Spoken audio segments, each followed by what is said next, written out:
زینب کیا کر کے تاریخ لکھتی ہے عباس چلے حسین نے عالم سے کچھ لٹایا کچھ لکھا تاریخ لکھتی ہے عباس نے جا کر مشیدہ بھرا مشیدہ لے کر نکلے ہاتھ قلم ہوئے علم نیچے آنا شروع ہوا علم نیچے آیا عباس نے مشکیزے کو دانتوں سے سنبھال لیا گھوڑے کے کان میں جملہ کہا ہے اسمِ وفا ارے عباس کی کوئی تمنا نہیں ہے بس کسی طرح مجھے خیمے میں پہنچا دے پھر کوئی زحمت نہ دوں گا گھوڑا دوڑنا شروع کرتا ہے شمر کہتا ہے عباس کی جان عباس میں نہیں ہے ارے مشق میں تیر چلاؤ ابھی علم برابر ہوا چند جملے ہیں تیر چلاؤ اور جو تیر چلے ایک تیر آ کر مشق سکینہ میں لگتا ہے مشق سکینہ میں تیر لگا پانی بہنے لگا عباس نے بہتے ہوئے پانی کو دیکھا سکینہ کی تمنا رہتی نظر آئی ارے گھوڑے کے کان میں کہا اے اسمِ وفا ارے واپس مقتل میں لے جا اب عباس کیسے جائے گا تاریخ لکھتی ہے ایک گرز پڑا عباس نیچے آئے پوری شہادت نہیں پڑھنی ہے عباس نیچے آئے نیچے آتے آتے آواز دی اے میرے آقا آخری سلام ہو آخری سلام ہو اللہ حسین پر اس آواز کا تیرا اثر پڑا ایک اثر حسین پر پڑا ایک زینب پر پڑا ایک سکینہ پر پڑا ارے جیسے ہی آواز آئی حسین نے کمر تھام لی عباس کمر ٹوٹ گئی بھائی ارے زینب کی چادر اتر گئی سکینہ کا مشکینہ گیا خدای نامت و سلامت رکھے تاریخ لکھتی ہے حسین کمر پکڑے عباس کے نزدیک پہنچے عجیب حال میں دیکھا عباس کی آنکھ میں تیر ہے ہاتھ کٹے ہوئے ہیں اٹھا کر زانو پر سر رکھا عباس نے سر کو ہٹا لیا حسین نے کہا میرے بھیا ارے آنے میں دیر ہو گئی ناراض ہو کیا کہا نہیں میں سوچ رہا ہوں میرا سر آپ کے زانو پر ہے ارے آپ کا سر کس کے چند جملے ہیں بس دو سے تین جملے ہیں مجلس تمام کر رہا ہوں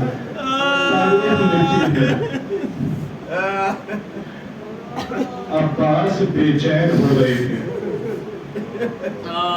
عباس بے چین ہو رہے حسین نے کہا میرے بھائی بے چین کیوں کہا آقا دنیا میں آیا تھا آپ کا دیدار کیا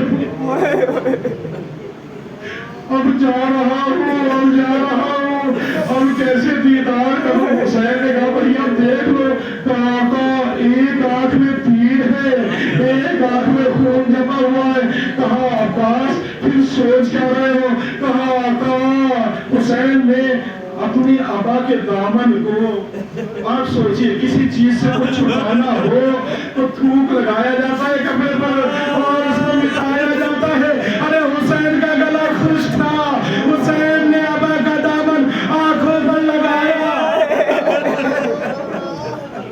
سنیے گا جملہ مجلس تمام ہے حسین نے جیسے ہی آبا کا دامن عباس کی آنکھ پر رکھا نا عباس نے سر ہٹا لیا حسین نے پھر رکھنا چاہا عباس نے آنکھ ہٹا لی حسین نے کہا میرے بھیا ارے دیکھنا چاہتے ہو تو پھر آنکھ کیوں ہٹا رہے ہو کہا آقا ارے مدینے سے جب چلا تھا اماں نے کہا تھا عباس کبھی حسین سے کوئی کام نہ لینا